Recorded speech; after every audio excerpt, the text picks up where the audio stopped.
Hello, everyone. Very happy to be here with us today. And as we wait for more listeners to join in, and I think our guest, can test the speaker first. And also, I saw our speakers here still are still listeners. I think I sent invitations to you to be a speaker, and you could request to be a speaker, and then I will accept. That would be better. So, David, are you available for? You can test your microphone first. Absolutely. Can you hear me? Yes, it's clear and loud. Perfect. Cool. How about Richard? Hi, everyone. Can you hear me? Yeah, perfect. So, Harold, if I didn't pronounce it wrong. So, Hello. hello. Yeah, perfect. And and now we're still waiting for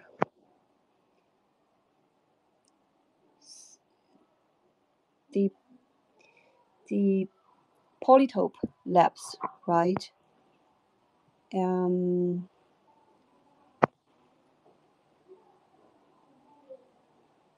Harold. So Harold, is there gonna be other two speakers be here today? Oh yes. Hello. Can you hear me? Yes, perfect. Okay, nice. Are you William or TC or? This is TC. Okay, nice to meet you. Nice to meet you too. So will William join us today? Soon. I told William that we were going to take care of it because we didn't hear back from you about him participating. But I messaged him a few minutes ago saying he can join to speak, but he hasn't checked his message yet. Okay. And it's so. Oh, okay. Connecting soon. Okay, I think I got all our speakers here, and now we can have Seun to test the speaker, the micro. Then we can get started. And as Seun is connecting, and I think before, as we are waiting for the connection get done, and allow me to briefly introduce PolkaWorld and the topic of today, and then we get started. And so first, PolkaWorld, I think. Even though PolkaWorld started in 2019, which is 5 years ago, and uh, back to then, people barely talking about Polkadot, and we firstly invited Gavin Wood to China, and we started all by ourselves in the beginning. Then get Web3 Foundation funded for 2 years, and then go to get the foundation from the OpenGov. So we have been working constantly to try to widespread the Web3, the substrate, and Polkadot. And before we focused on Chinese community, because in the beginning, I think the top projects are all from Chinese market. And as Polkadot growing and more English speaking countries are involving in, and we want to get great project from English-speaking countries to our community, and we want to figure them more to our community. So we will hold the English spaces regularly, and hope can build connections to you guys and also to you to listeners to listeners as today. So uh, space is the only it's just a small part of what we are doing, and we are running Twitter, two Twitters. One is English channel and another is Chinese channel, and we have a WeChat WeChat account, and and we publish articles every day, and we hold interviews, and we hold the online and offline meetings, and to communicate with the communities and to engage with as much people as possible. So and not recently, it occurs to me that PolkaWorld, about Polkadot, the impression people have towards Polkadot is that it is very technical, and there's no much depth there. But it is not true. Polkadot technical is evolving very fast, but there have been a lot of fantastic depths or project there, and they are very trendy. Are They are RWA and Ziki stuff. So, but people don't know so much about it. So I think it's a great time today that we can introduce new stars in Polkadot ecosystem. Especially they are get fundraising on Polimec, and before Polimec, normal users there's no way for normal users to get involved in the early stage of a project.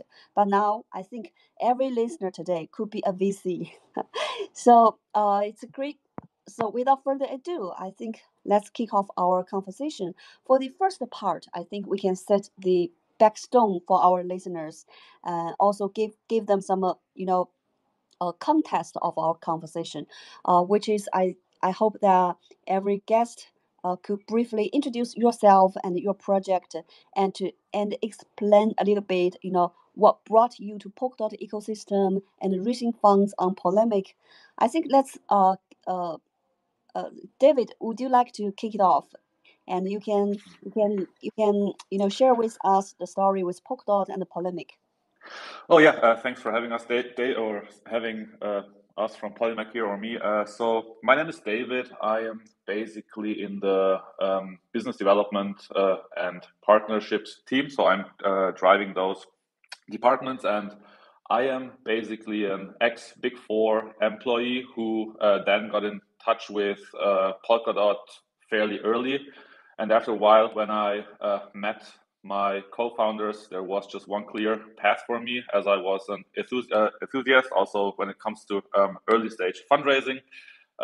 Yeah, when I got the first chat or offer from my colleagues, there was no way back, and I was ever since fully dedicated to Polimec, and I'm extremely excited to be in this call today, especially having those extraordinary projects coming to Polimec, which is very cool.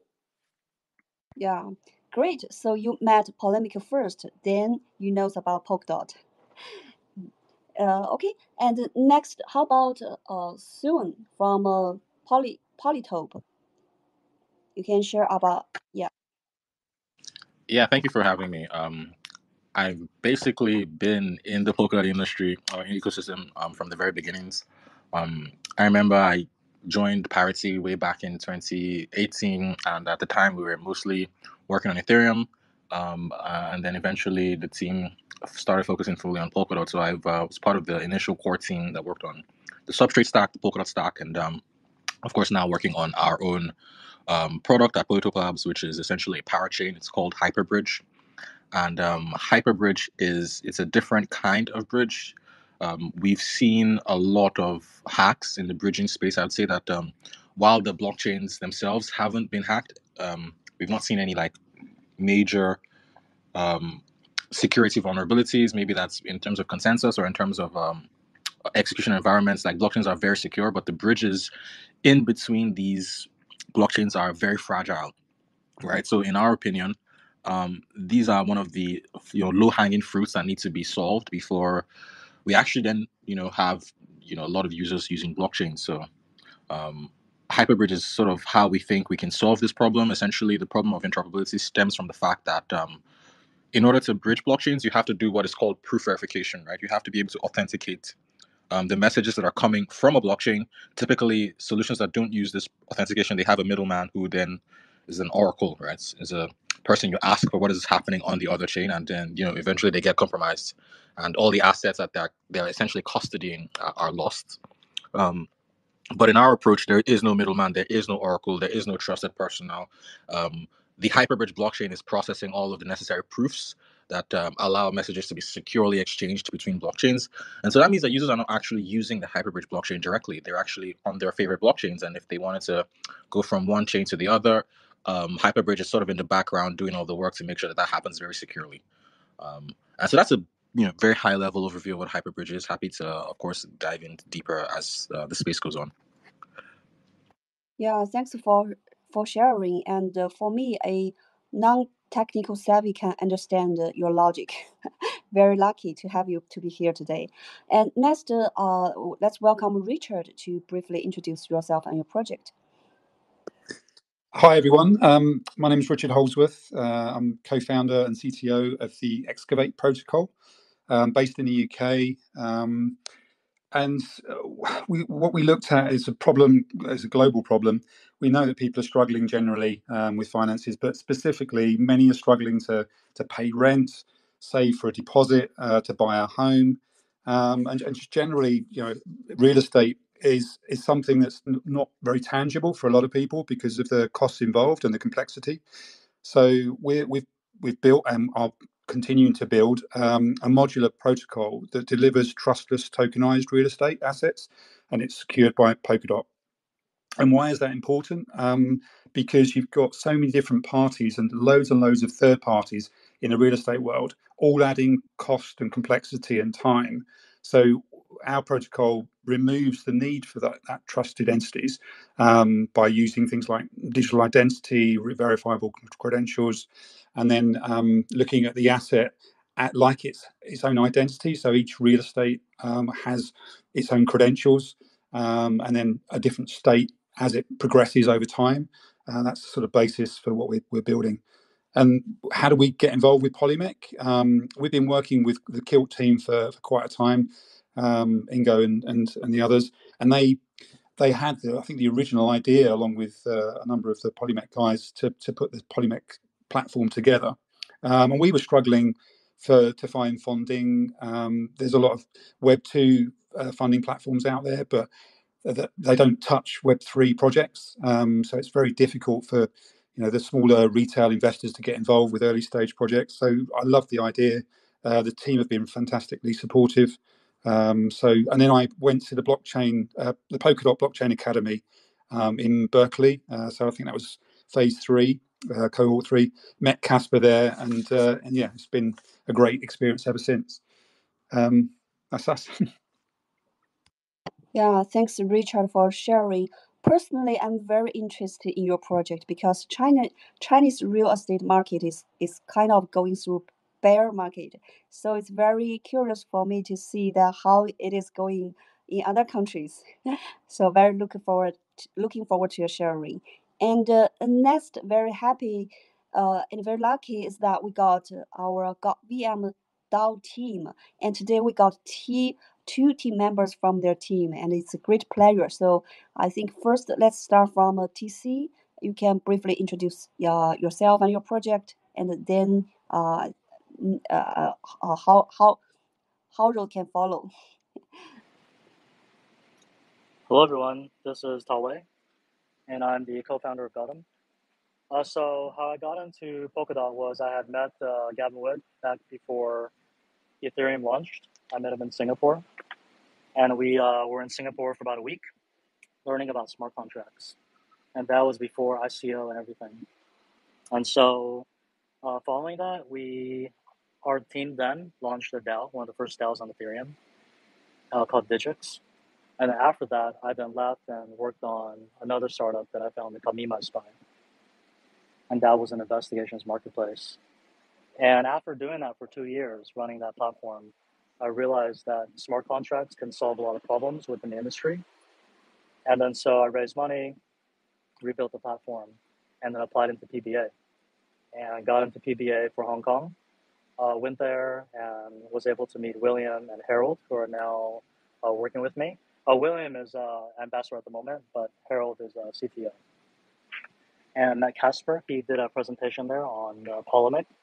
And being familiar with launchpads, what they said really spoke to me. It resonated with how they can change raising money within a launchpad and doing it in a compliant manner that won't get you in trouble with the SEC. And so following PBA, we kept in touch and we decided to launch there. And why we're choosing Polkadot is because unlike Ethereum, Polkadot is able to help you to scale without a lot of fees and without a lot of traffic and barriers. And basically, you don't have to operate off of individual smart contracts that would basically tie up the system and make it impossible to run. So our vision to make a DAO, it works perfectly on Polkadot. And the timing just happens to be now, the right timing, and everything just coming together. And yeah, so happy to be here and happy to be building Polkadot and raising money through Polimec. Yeah, welcome. So next, Harold, would you like to introduce yourself a little bit? Yeah, thank you so much for inviting us. So I'm Harold, and actually we are a software development company here in the Philippines, and we started off building Polkadot systems way back 3 years ago when we won the hackathon in North America edition. And then from then on, we've been building parachains for different companies. Then I met Tawei and the PBA, and the idea of building up a investigative platform for cases that can solve problems like scamming and all that kind of stuff was very intriguing to me. So now I'm working with Tawei to build the quadratic math for voting and for abstraction of Web2 users in order for them to be easily adapting to the Web3 environment. Thanks. Okay, welcome. And let's let's get our conversation started.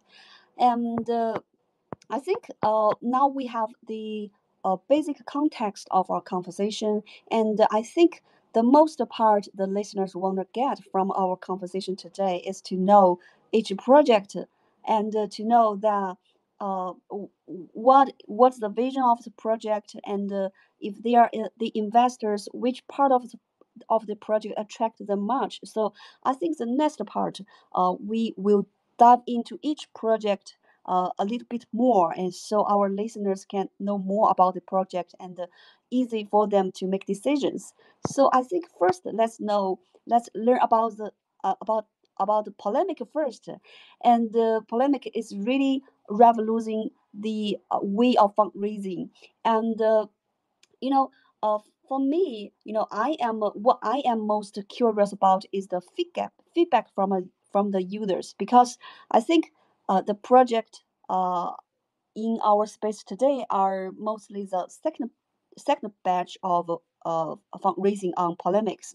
So I want to get some feedbacks from uh, from users by now, and also I'm curious, to know that what is really attract people to use the decentralized product, fundraising.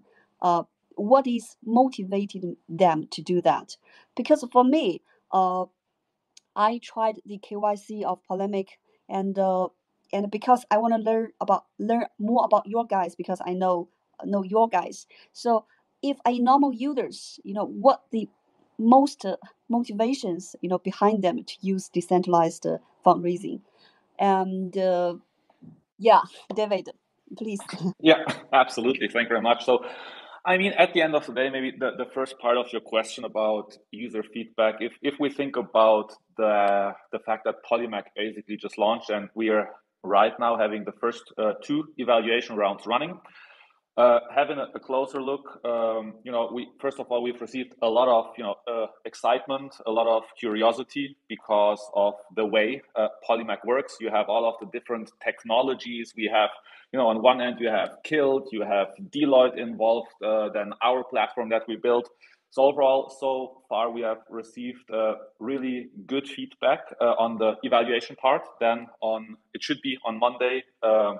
Late time Monday CET, the Apulon evaluation round should be over, meaning they passed the threshold. They will then basically start their funding round at some point after that, which will be very exciting. And that's basically where the actual fundraise then begins. So users are, based on what they've seen from the evaluation, part very excited. They like it, but obviously then the next part will start the funding one. Everything went overall, the technology works, people like it. And, with regards to your question of who are or what are the motivators for, like, is it, we can basically split it between the projects who use Polimec to raise funds, and then you have the participant. Thinking about projects, you can actually, to give you a brief summary, you can basically split it in two areas. When you're an early stage startup, you really need to make a decision of like, okay, before there was Polimec, usually imagine it like that way. There are basically two paths. The one is you want to really focus on developing your solution and building a community, which is pretty time intense. And on the other hand, you can focus on raising funds, which is also really time intense. If you're, for example, focusing on the development and the community building path, I mean, at some point you're running out of funds, problem. If you're, on the other hand, focusing on raising funds, there is also certain issues with your not building your network. The network effect is missing out if you're missing out on community. It can take quite a while to raise funds. It's time intense, and it can take a year, 1.5, 2 years. It can take quite a while. And while this happens, there is a lack of development. Your launch is then delayed. You're burning a lot of money in that time. You're not building community, and you're just missing the support at launch. So when you think about this and some other factors that, with traditional launch pads, you have pay-to-win structures. You need to pay cash upfront as a project that is raising funds, which, that's actually doesn't make sense. With Polimec, we are basically solving most of or all of those problems. And if you're raising through Polimec as a project, if you're successfully raising, it's approximately 6 weeks. On the other hand, from a participant's perspective, and I'm not talking about any monetary things, but if you think about the way, and thanks to the beauty of blockchain, everything is transparent. The way we built Polimec, you have it's community driven, which you can also see in the evaluation phase now. It's decentralized. I mean, that's the area we are all working on. You're having transparent vesting schedules. And another piece is, it's not like you're getting, with Polimec, the beauty is you don't need to be in a certain groups to figure out some deals. With Polimec, you also, for every participant, you have a beautiful, constant deal flow of high quality projects ensured through our evaluation mechanism, all built on blockchain. In summary, yes. Yeah, great for sharing. And also, I noticed that you have been hosting the early bird program, and have invited many project teams. So, in your opinion, what are the biggest need of this project? How does Polimec help them? Yeah, I mean, there obviously every project is different. One piece overall is usually community building, which is a big topic and underestimated. But from a Polimec perspective, I mean, what we're doing, we are usually in touch with a lot of projects in their, let's call it, really early stages.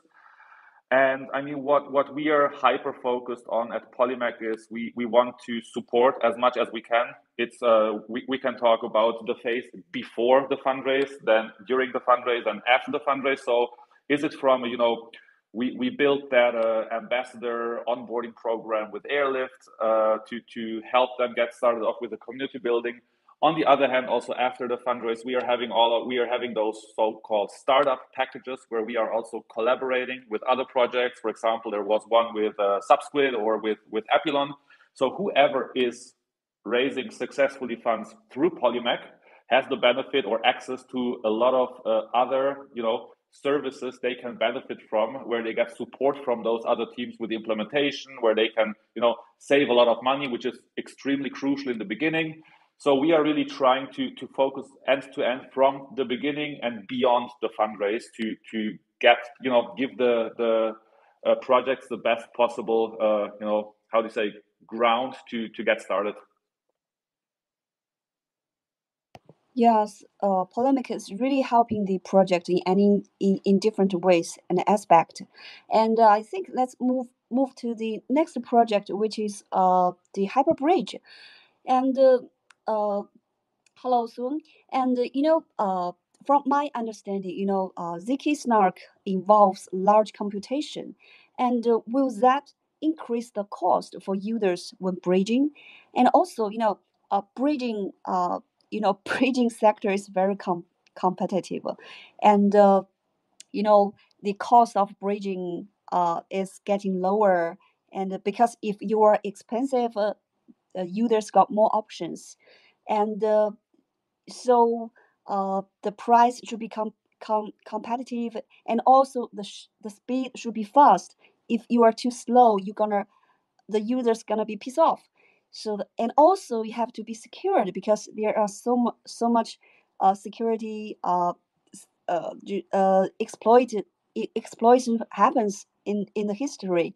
So there are a lot of competitions, but there's also trade-offs. You cannot get everything in one picture, or you can. So can you share with us your trade-offs among all these factors? Yeah, for sure. I'm happy to discuss more about kind of how we achieve cryptographically secure bridging. First off, we don't actually generate any expensive ZK proofs. We don't need these expensive hardware that's needed to generate proofs, because we don't actually use a lot of ZK in our system. Um, we are in fact a replacement for a ZK based system. So you can imagine that the only two ways to have secure, like proof based bridging, in a case where you can't actually verify these proofs directly on chain because they'd be too expensive, is that you then need what is called a coprocessor, right? You need a coprocessor which then handles the verification of these proofs and then is able to then compress these proofs into a smaller proof that can be posted on chain. ZK technology can do this for you, but there's a few issues with ZK. One of them being, like you just mentioned, they are very expensive to generate these proofs. Secondly, and I don't think this is discussed a lot more, is that actually this is very, very new cryptography that not a lot of people actually do know how to audit. Give you a couple examples here. We recently saw the ZK Sync. So this is actually, the ZK team come out recently with a vulnerability on mainnet in regards to, under constrained circuits. So essentially, an under constrained circuit means that there is some check that was skipped that essentially renders the entire ZK technology useless and allows anyone to generate false proofs. So there's also we typically say that there's protocol risk or protocol implementation risk.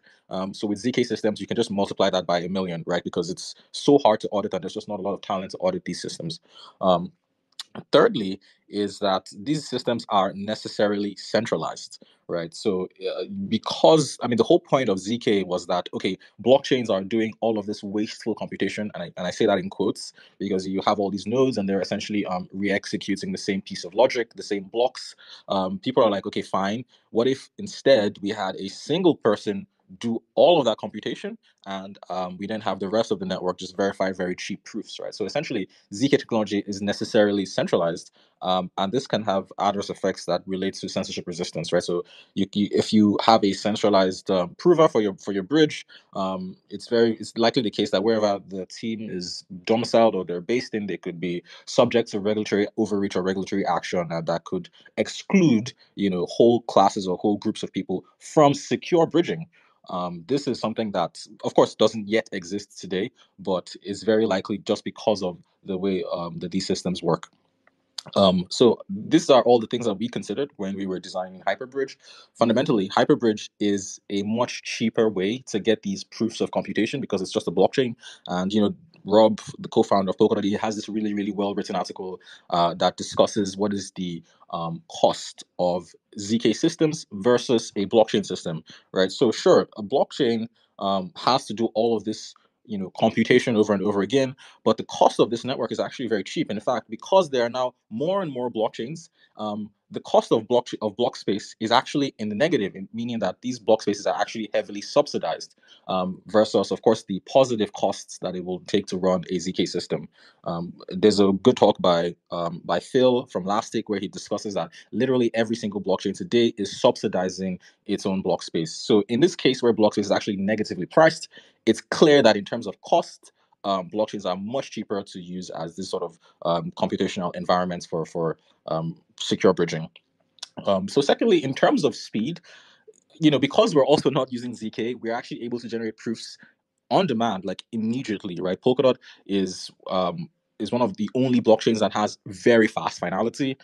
You can contrast the parachain finality, which takes like 30 seconds, with the optimistic rollups on Ethereum that take 7 days, or even ZK rollups that take a whole day to finalize, because they have to generate these very expensive proofs, right? So we are actually much faster in terms of bridging, in terms of finality latency for users. And in terms of security as well, the security, I would say, is way better than a ZK system, because we just write plain Rust code, and these codes are very easy to audit. In fact, we are being audited by the same team that audits the Polkadot network. So I would say that all of these things actually make our architecture more superior to anything else that exists today. And I'm fully convinced that, in fact, eventually people will start to come around and realize that actually it makes more sense to use a blockchain as this computation layer to secure bridging, and people will just move away from using ZK systems, because they will realize they just can't compete cost-wise, right? Cost-wise, and finality latency-wise, we would always be faster and cheaper. And that's kind of how I think about the interoperability space going forward. Unfortunately, in terms of secure interoperability, we will still be bottlenecked by how fast the consensus is for the source chain. So if you're on Ethereum or any of the Ethereum L2s, then finality for you will be 20 minutes, 25 minutes thereabouts. And this is something that no one can do anything about, because this is just how fast the network is confirming your transactions. And this is not something that is local to bridges alone, right? If you bridged, or maybe not bridged, but you could use the same word. But if you send some money to the Binance app, if you send them to a Binance account, you will find that they also wait 25 minutes to confirm your transactions, right? So this is something that bridges also are going to have to respect if they want to have security. But if you're on a network that has fast finality, say like BNB, say like Polkadot, and you're going somewhere else, then you will experience faster bridging from these networks. It's just the case that networks that have slow finality will unfortunately slow down your bridging. Okay, thanks for sharing. I think it's amazing that normal people can understand the technology behind the bridge and behind the infrastructure. But even though we understand the the technology, the architecture stuff, but when normal users get involved with bridges, is when they are transitioning a token from A chain to B chain. From my experience, I used several dApps, and when I want to do these transactions, usually they will give me some options, like there's so much options for bridges for me to choose, and they will list the price and the time and this kind of stuff. For me, I still feel it's complicated. I just want to get it very simple, just send it, and then it is done. I don't want to do the calculation. I think the calculation should be behind the theme. So do you think that one day that the technology will be advanced enough for normal users, they won't considering anything about a bridge anymore, and they are using a bridge without knowing it? And also, yeah, please. You can ask your second question. I think it would be good to answer both at the same time. Okay, and also, interoperability is a very big picture. Polkadot is one of solving the interoperability, but the interoperability is between the parachains and the chains connecting to Polkadot. And also, Polygon, they are using egg layers to solving the interoperability problems. And there are also other bridges, they just get launched. They want to solve the interoperability. So, in your opinion, so could bridge be the solutions to interoperability to a larger scale, or, my point is that in the end of the word, it is the bridge that's gonna solve the interoperability. All right, so I can start off with your first question, which is, I think, the idea of bridge abstraction, right? Like, people don't want to have to think about what are all of the options that I can use to get somewhere. And you know what I think? I think that these options exist today because a lot of the bridges that exist today aren't actually secure. I'll give you an example of this. So recently, Uniswap had this whole industry bridge assessment report where they essentially listed out that a lot of the bridges that exist today are not secure. They are not. They don't make any cryptographic or sound cryptographic guarantees or assumptions, rather.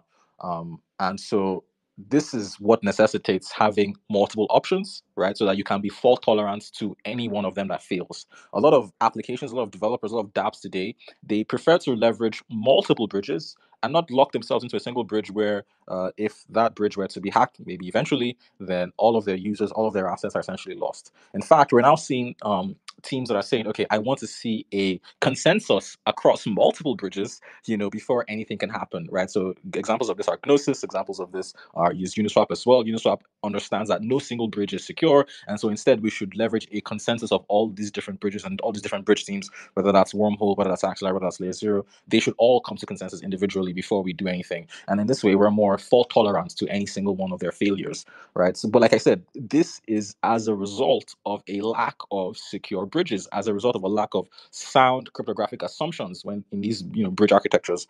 I believe that with Hyperbridge, and of course, once we're live, we'll be applying to Uniswap's bridge assessment program. Hyperbridge essentially fixes this, right, in the proverbial sense of the word. Our architecture is essentially enabled by Polkadot, Polkadot's fast finality, and Polkadot's cheap computation, something that rivals ZK systems, but still provides the same level of security guarantees as these would-be ZK systems. And so what I believe will happen essentially is that people or teams will realize that Hyperbridge provides a security level that's just not achievable anywhere else, and teams will start to leverage Hyperbridge underneath, and they will abstract that away from their users, right? They're not going to make the users have to choose between all these different bridges and sort of leave the users the risk that these bridges carry to the users to decide. They will they would essentially survey Hyperbridge and see that it's secure, and then essentially put that underneath their stack. And we're already working with teams today, teams like Bifrost, who provide liquid staking services, and they want to be able to take these liquid stake tokens and liquid stake assets to any chain, and essentially Hyperbridge will be underneath their stack and powering the ability for them to do this, right? So these are good examples I can tell you right now of how this bridge abstraction will play out. Then your second question was around sort of, I guess, large scale interoperability. How can bridges essentially solve interoperability across multiple ecosystems? I'll tell you right now, Polkadot is in the best position to solve large-scale interoperability, and especially through Hyperbridge, right? So I'll give you a more clear and concise picture. So we need to do all this computation to secure message passing. What happens when a single blockchain becomes bottlenecked inevitably by all of the different chains that want to pass messages? If Hyperbridge were to be a single blockchain, a single state machine, then this will inevitably happen. But remember, Polkadot is a multi-core system. Polkadot is a sharded system, which means that as the single parachain gets filled up, we can spin up another parachain, and that parachain can now start to handle other chains and other loads. And this is actually the original vision that Gavin Wood presented, which was that Polkadot would be the center of cross-chain and the multi-chain future and cross-chain communication. And that's what we're working on, essentially. We're trying to bring that future to life through Hyperbridge. Okay, great, and thanks for sharing. And I think if listeners who are interested in the Hyperbridge, you can follow on Swing and get more updation from Hyperbridge, and very looking forward that Hyperbridge can can leveraging the Polkadot and bridging security for normal users. And then now let's move to our next project that is. Mm, that is Xcavate. So welcome, Richard. And my first, the first thing I want to know is that the the what expert is solving in the real world. Why I am asking this is because when I get studying about your project, a video that got me attention very much. It is a homeless girl that uh, it's a real world example. So the girl is homeless caused by systematic problems, and you believe that the Xcavate can solve this problem. So I'm really curious to know that the story behind. And so Richard, could you share with us more about this story and what problems is Xcavate solving in real life, in real world? Thank you. Yeah, it's quite a personal story. So I'll have to go back to 2015. So I've sort of been working in the Web 2 world for about 12 years, building Web 2 apps and websites using open source software. And back then, one of my Web 2 clients talked about Bitcoin. Didn't really understand it at the time and didn't really believe in the value of it, but obviously I regret that now. But it was also the same time as my sister and her two nieces were made homeless. They got basically priced out of the market. They lived in a certain area. The landlord was actually a very large branded superstore. They decided to sell a row of houses that they owned to make a car park. Gave my sister 3 months' notice.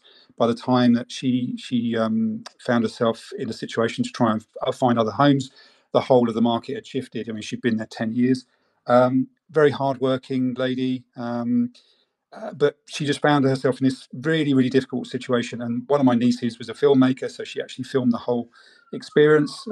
She won a junior BAFTA for the film, and my sort of journey with Web3 and her journey has always stuck in my mind. So when I talked to my co-founder about the idea behind sort of fractional ownership of real estate, he said that that's solving two major problems in the industry. One is the supply of funding for real estate developers, but the second one is the bigger one, is the route to market for newly built properties, because there's a huge problem with supply and demand. I think you mentioned that in your area in China, there's a very big slump, and that's because there's been industrial scale building, construction of real estate, backed by sort of government funding, which has meant there's a massive oversupply, similar in Canada. So you end up with huge occupancy problems because the occupancy rates are very, very low, and then no one can afford to buy these properties and they're just empty. That's not the case in the UK, and especially in London. We're quite packed in. We've got a lot of residents in the London area, and the supply of property is very low. There's been some factors that have actually accelerated that or impacted that, like Airbnb, multiple occupancy of properties. So landlords have crammed loads of people in to try and maximise their profits. Government have struggled to build to the required number of the properties because of funding and other planning issues. So all of these complexity, all of this problem, it plays havoc with the supply and demand. So what we've looked at in terms of the protocol is to target new build properties initially, because we know there's a source of truth regarding new builds. With older properties, you've got a leaky roof. How you know that the owners saying to you, oh, they've had that repaired, and here's the receipt. There's a lot of trust that's required, and you have to get it checked by a surveyor and all this. And again, it breeds more and more complexity. We're working on some trustless solutions for that sort of market, but at the moment, we're focused very much in the new build. So the idea is that with a real estate developer that has a plot of land, they maybe the plot of land costs $1 million. The build cost is about $1 million, and then they want to build maybe 9 apartments, so a block of 9 apartments. So what our system will do, once the apartments are fully built, the developer would then have their digital identity checked, their credentials for themselves and for the business, because a real estate developer often there's maybe 3 directors and a load of other staff. So the directors will be checked. Once all those checks have come back and they understand, we understand, or the system understands that the title deed is owned by this organisation, the property has undergone planning, and that the status is passed.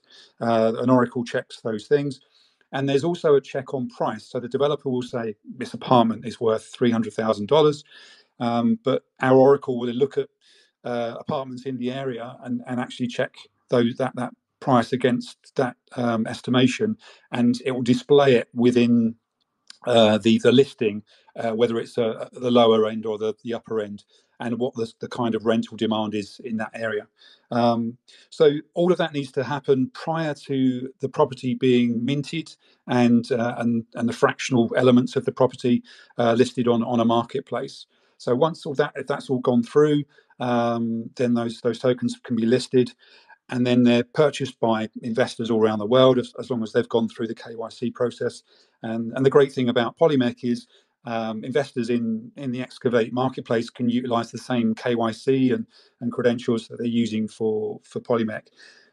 So once the tokens are then all bought, there's a limit of maybe 30 days, so it can be set to any time limit, but let's just say it's 30 days. So they're listed one day. They could be all sold overnight. That's the beauty of blockchain and sort of the power of buying tokens with USDC or USDT.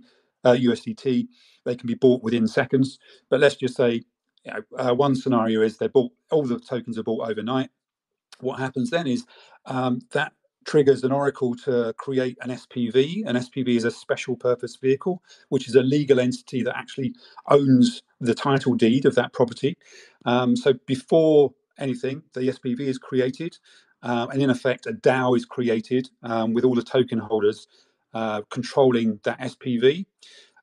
There would be an automatic allocation of a lawyer to represent the SPV and the DAO, and then they would liaise with the real estate developer's lawyer through a multi-sig. And once all of the contract has been signed and exchanged, then the tokens are distributed to the token holders, and then there's an automatic allocation of a pre-approved through the KYC process and Deloitte credentials, a letting agent who would then manage the property on behalf of the DAO.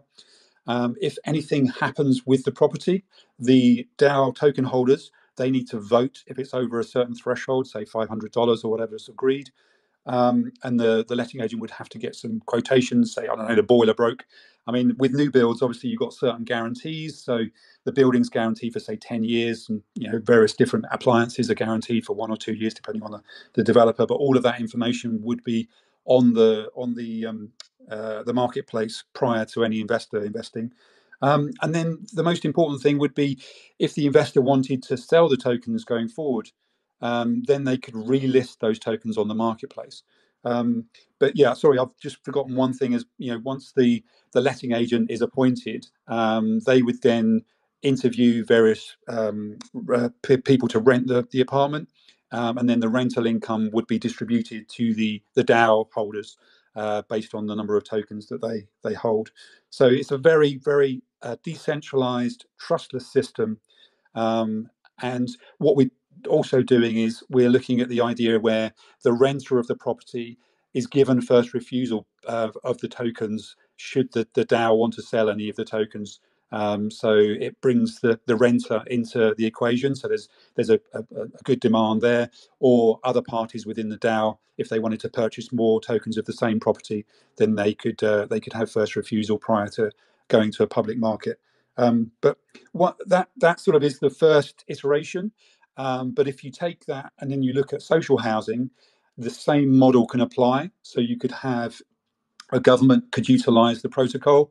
They could then tokenize sort of social projects, social housing, and give people in need of social housing various levels of support. So it might be, a family needs full support and all of the rent paid because they're in dire straits, or 90%, 80%, 50%, or that might change over time. Or imagine if someone does something social to do with the community, then they could be rewarded with real estate tokens. So it could help reduce rentals or just help them on the ladder in terms of buying their own home. You could also borrow against, or you could use the token asset to borrow against to do various, buy a new car or put an extension on the home. So, and then we can go into different commercial properties, hotels, and schools, sort of colleges, for things like if a parent sends their child off to university, they potentially could buy a token in the halls of residence, so they don't have to worry about their child having accommodation whilst they're at university. It's really endless, and that's where we see the protocol going over time. Yeah, great. I think it's a fantastic mechanism that really solves the problem of investing real estate. From my understanding, investing real estate have a high threshold, and now getting involved with crypto also have a very high threshold. So, do you think that people get involved with Xcavate? They have to know the crypto and the real estate. That's gonna block them away, or how do you attract them in, and where are users from? That's a really, really good question, and a great, it's something that we've looked at quite closely. And what we've actually done is we've created a game that we're going to be launching hopefully early part of next week. We're just doing some final testing, and the idea is that people that don't understand the real estate market in a certain area, they could come and play this game, and each player would have to do various tasks to earn points. The points then can be used to do guessing a price for a piece of real estate in a certain area. So initially we're going to launch Xcavate in the London area in the UK. So we're going to launch the game focused in the London area. So what will happen is you can do a couple of demo tries just to get used to the game, and then you would start the player aspect, and you'd have 90 seconds. You'd be shown a property with all the details about that property, and then if you've done your research correctly and you guess correctly, then you can win in an NFT. If your guess is not within the 1% of either side of the correct price, but still in the winning zone, then you win more points to do more guesses.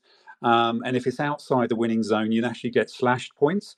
So it's a nice, easy way of getting used to crypto, getting used to property in a safe environment, getting used to the idea of having a wallet. And then if you win the NFTs, you can actually win a collection of colors, and there's eight colors, 8 collections to win overall, and then you become the real deal champion. So it's just a fun way. But the idea going forward is that we want to reward the community for doing research, and then we don't have to have these centralized entities for real estate prices going. There's a lot of Zillow and Rightmove and people like that. They're very centralized entities. So we want to try and decentralize the whole trusting of real estate prices, and the research behind it. It's an amazing idea, NFT plus gaming. It's very interesting.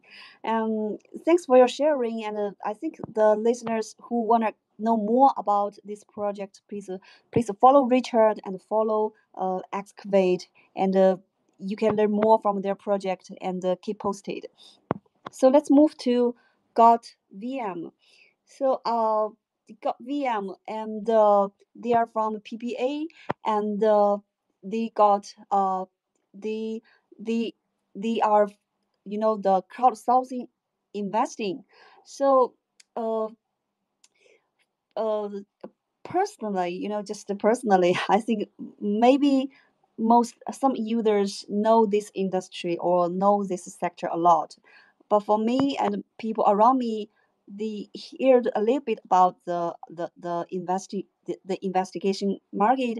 So first part, I think it's better that you guys could share with us, the how big is the uh, uh, share with us the idea of combining, blockchain with crowdsourcing, and how can blockchain solve the pain point in the crowdsourcing industry. So TC and Harold, who will take this question? Yeah, I can answer the question, and then Tawei can explain a little bit, maybe expound some of the areas that I would miss. Would that be okay? Yeah, for sure. Okay. So actually, we've been operating the gotEM platform for several years, and we have traction on the Web2 platform, but we want to extend it further into crowd-based or crowdsourcing environment, which we look into some of the uh, solution, a technological solution that we would like to use, and it will turn out to be that we are going to be using Web3 and specifically Polkadot. One of the reasons why crowdsourcing is very much adaptable in Web3 is that it provides a little bit of privacy towards the crowd that will join in and then get involved in the investigation. So one of the reasons is really privacy. And the next one is easier for us to provide distribution of certain rewards or bounties, because most of these bounties are fully automated and fully written in a smart contract, or it could be in the runtime in a parachain. And then eventually, whatever your um, uh, evidences or cases that you have presented towards the platform, you are given a certain points so that you can have the certain percentage of the bounty. So the nearer you are to the truth, and the truth is defined by the entire group of consensus, the bigger is your bounty. So one is that it has to have a level of privacy that you are comfortable with, and number two is we have to automate the level of distribution of rewards and bounties to the person who is involved in giving out the evidences. So these are the things that we are looking at Web3 and Polkadot to solve this problem for the DAO of gotEM. And furthermore, this level of privacy can also protect some of the uh, information, or very sensitive information about the case that has been investigated, and also provides a level of security to the individuals who are going to be involved in the case. And David or Tawei, can you expound more on what are the experiences that we have in a Web2 platform, the currently that we are having right now? Yeah, so some of the issues that we had running Web2, a centralized platform, is that you're literally managing all the cases, you're mediating issues within the investigation. And when you have something like an investigations network, you want to be decentralized so that people in this network are the ones governing everything. And you don't really want to have a centralized entity managing so much information either. It's just not beneficial to the company or to the people that are involved in it. Because eventually, when you have a centralized entity collecting so much data, so much information, the likelihood that a special interest group will come and want to take over is very high. So decentralization was always in the long-term plan. And blockchain and smart contract is a way to solve this problem. It can make it automated, autonomous, and also decentralized so that it cannot be shut down in the event that maybe an organization or maybe a person with a lot of control or power will want to maybe censor the information. So that's pretty much why a decentralized network like this works the best on blockchain and smart contracts. Well, true. And the transparency and decentralization, a lot of good stuff that can bring some benefits to the project. And I know Harold is the CTO of gotEM, so I prepared some technical questions for you. That is, what are the performance required for the blockchain infrastructure to support applications like gotEM? And what functionalities does Polkadot offer that other chains cannot? How do you anticipate the performance of applications will improve once Gem chain is launched? Too many questions there, but we will break down.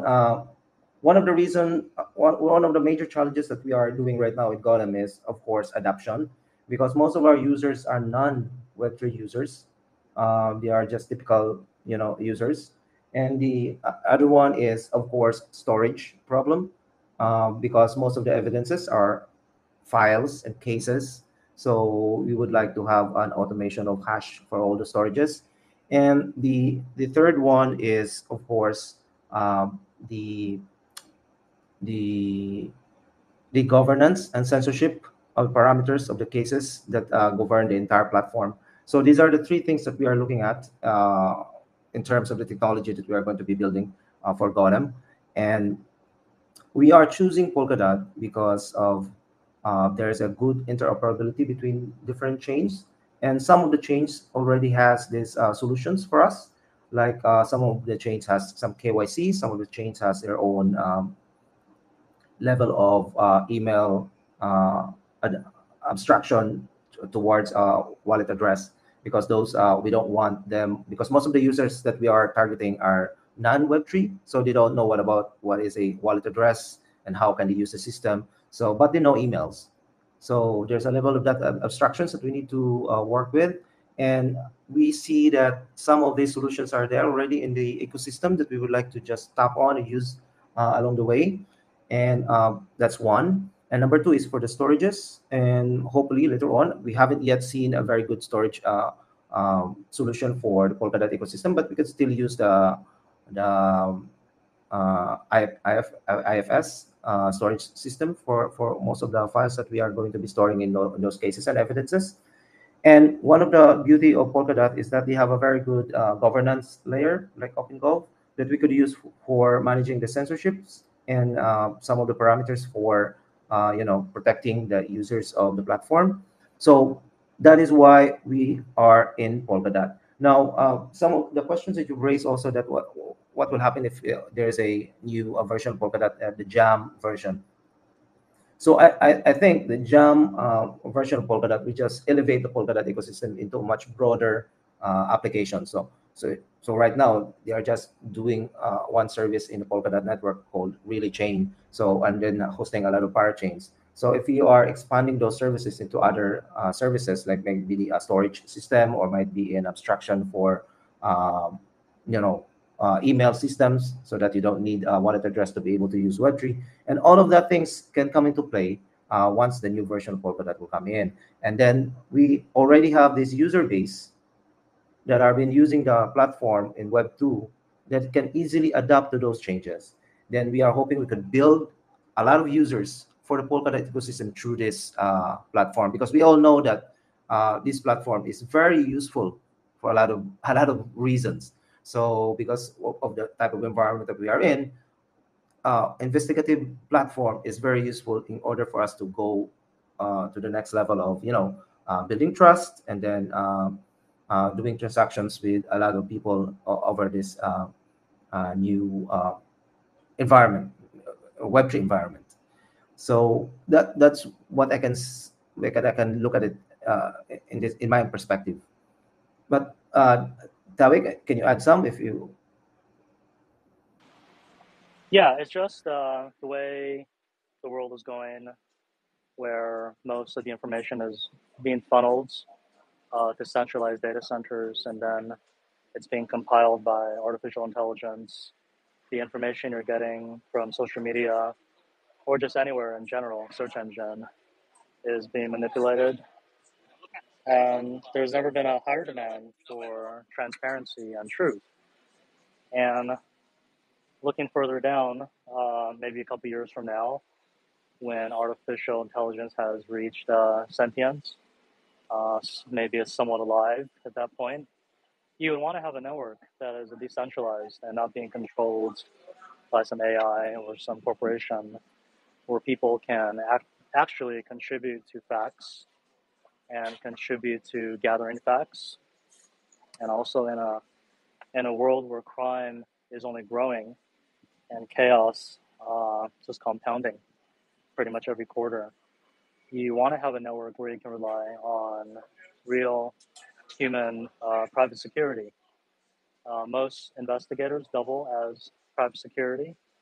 So a network like this basically gives people access to safety, access to trust, and transparency, leveraging real human intelligence in real time, and allowing people to gather in a decentralized way in an effort to preserve the transparency and safety of mankind. And that's the general overall vision of gotEM. Thank you. Yeah, cool. It's amazing, and we're looking forward to achieve this vision. So, still for listeners, if you are very interested in gotEM and want to know more about their project, please follow their Twitter and follow Howard, follow TC, and to keep posted. And I think we have a brief dive in to each project, but I think there are much more to know.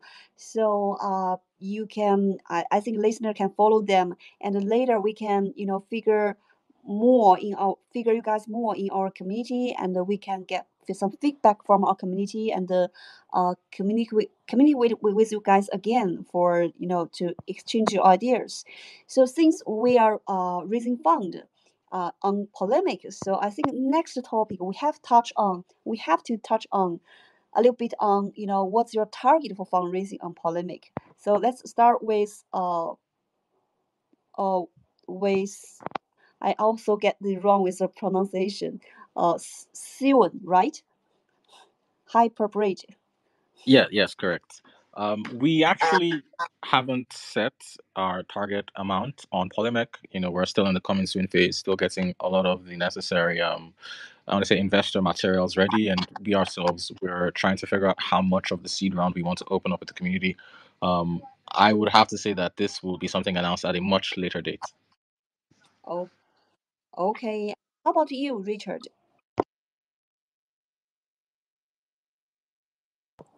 Sorry, yeah, it's again, as I think it's work in progress, but we're looking around about the sort of $1.2 million dollar mark. So yeah, we're that would give us runway for at least 12 months and allow us to go mainnet by the end of the year, sort of Q4 this year. So Cool. And TC and Howard. Yeah, I can answer that. So we're raising funds through several channels, not just on Polimec, but Polimec is leading the raise for us. So that means that we're funneling institutional investors, we're funneling collaborating launchpads, and also the public through Polimec. Polimec is looking to change the way the landscape is currently for launchpads. I've never seen anything like it before. It's really just the Wild West when you go and raise through a launchpad in the current state. And generally, what happens is a token gets sold off by one of the launchpads. So to answer your question, because every launchpad and every community has their limitations, if you want to raise, say, 1.5 million or 1.2 million, you have to get it from several avenues, not just from one place. They just simply can't bring in that much liquidity. So from Polimec, we're looking to raise a minimum of 500K, though our max cap is set to a million with Polimec. We're collectively trying to raise 1.5 to 3 million. So to achieve that, we have managed to secure some VC who want to partake by getting equity and also tokens. We've also reached out to our network of launchpads, and we have a few launchpads that are willing to come in and partake in the public sale. So for every launchpad, you're looking at about minimum of 100,000 to 300,000 per launchpad, and so that's pretty much what we're looking to do with Polimec, 500K to Polimec. There's some strategy involved. So hope that answers your question. Thank you. Okay, cool, great. So, David, so when do you think this three project gonna listed on Polemic? Excuse me, what was that? When do you think that this three project gonna be launched on Polemic? Yeah, I mean, obviously the exact timelines you will see once you follow us closely on our socials, on our channels. But let me put it this way: it's not going to be in the far future. Okay, great. So I think we have been this space is running for more than 1 hour. I think in the end, let's wrap up our conversation by updating us all of our guests can update us on the key milestones in the near future, and also the religion updated the asynchronous backing. So you can update with us. Have you updated that, or when do you want to update that? So let's start from Seun first. Sorry, say again. I mean, the can you update us on the key milestones in the near future? Oh, right. Yeah, that's I'll be very honest with you. We're actually at the end of our development cycle. We've implemented all of the necessary light clients. We have light clients for the Ethereum mainnet. We have light clients for the OP stack chain, and that gives us support for all the OP based or L2s like Coin Base, Optimism, Manta, Mantle. We also have support for Arbitrum Orbit based L2s, and of course that gives us support for Arbitrum One and other Arbitrum-based L2s. We also have support for the BNB chain, which uses its own custom finality mechanism. So this at launch will give us support for all, like I said, OP-based chains, the Arbitrum chain, as well as L1 and BNB. We're working to add more chains. Of course, I think our next line of action will be to continue our research on Polygon. Polygon is a bit of a beast because it doesn't necessarily have a deterministic finality mechanism. So we're still kind of looking at how we can bridge Polygon, but still maintain the same level of security that we have for other chains. It might also mean maybe working in concert with the core Polygon team to make this happen. In terms of async backing and stuff, we were one of the first, the first parachain to activate async backing. So our parachain is ready. We're actually in the middle of audits, and we're hoping to round up audits by the end of the month. We'll be publishing our audit reports soon, so watch out for that. Like I said, our auditors are essentially the same team that audit Polkadot. If audits go well, we should deploy by July, and we should have mainnet announcement middle or end of July, thereabouts. So, yeah, it's exciting, and we can't wait to bring what we've been working on for the past 2 years to public. Yeah, thank you, and we can't wait for it as well. So, Richard, could you update us on the key milestones in the near future? Yeah, sure. So as I've mentioned, we're just putting the final touches on the Real Deal game. So that should go live this week. We have our official testnet, Xcavate testnet launch party in London on the 3rd of July. So if anyone wants to attend that, please reach out to me. We'll get some tickets to you. And then we're going to do another launch at Decoded in Brussels. We're also in talks with the FCA, which is like the SEC in the UK, to make sure we're regulatory compliant. And then, the main sort of mainnet launch will be Q4 later this year. So exciting times ahead. Yeah, please just follow us on Twitter. That's the best way, or Discord. Okay, thank you. Next, TC or Holland, who would like to take that? Harold, would you like me to go over the milestones, or would you like to go over that? Yeah, you can start off and then we can just add. Okay, I guess I'll go over that. So we're actually going to have our live DAO ready before our race on Polimec. Probably about the same time that the evaluation phase begins.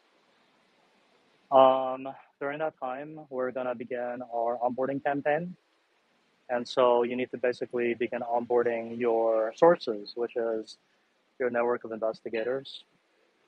So we have a mailing list and we have a campaign that's going to be launched on the X platform. Most of the investigations are being done on this platform here. And so this is a great place to have people pivot their investigations onto a platform where they can level up and actually hire someone that's a licensed investigator, or someone that has access to more information and use their funds within the smart contracts. Once the raise is completed, then we're going to divert our company registration, meaning that we're going to become fully decentralized. We're going to have 3 different entities to run a foundation for this DAO. And the gotEM team will have no central control of the DAO.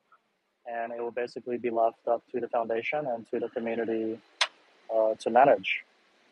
And the gotEM team will become a software consulting firm, providing updates and maintaining the platform, and also pushing adoption and marketing to reach more countries within a very short amount of time.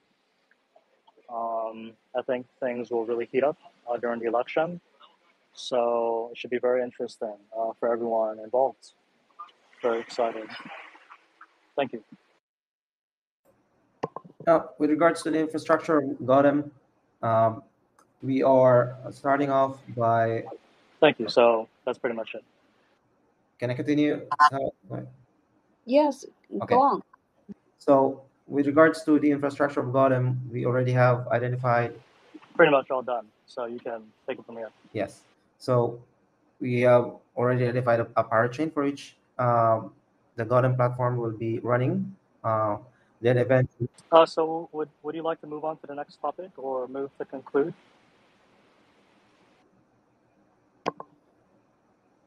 Okay, and I think David, would you like to update on us on the key milestones in the near future about Polemic, and also Polemic is one of the parachain. So how about the Ace backing? Yeah, I mean on that one, we're working on that. There should be updates on that in the near future. But overall, I mean, from our end, as you know, the focus is now to get the first fundraisers through Polimec, and afterwards, I mean, also as per our milestones on our website, the EVM integration is a topic which we are tackling in the near future. That will be very interesting for Polimec. And other than that, I mean, there is a lot of interesting things going on behind the scenes, but I think especially also for the community to be really excited about it as the next step is the EVM integration. Okay, cool. And I think we've learned a lot of information about the new stars on Polkadot, and they are raising funds on Polemic. So but time is also very limited. If you guys are very interested in the project and you want to know more, please follow them and follow PolkaWorld. We will figure more of them in our community, and we will keep inviting them to our community to engage more with you guys. So and keep posted with Polemic and to see when this project gonna be launched, and you will be the VC of them. And I think let's call it today. And thank you for every guest to be here today. And thanks for your time. Thanks for your sharing and insights. And thanks for everybody to be here today and for listening. And see you next time. Bye bye.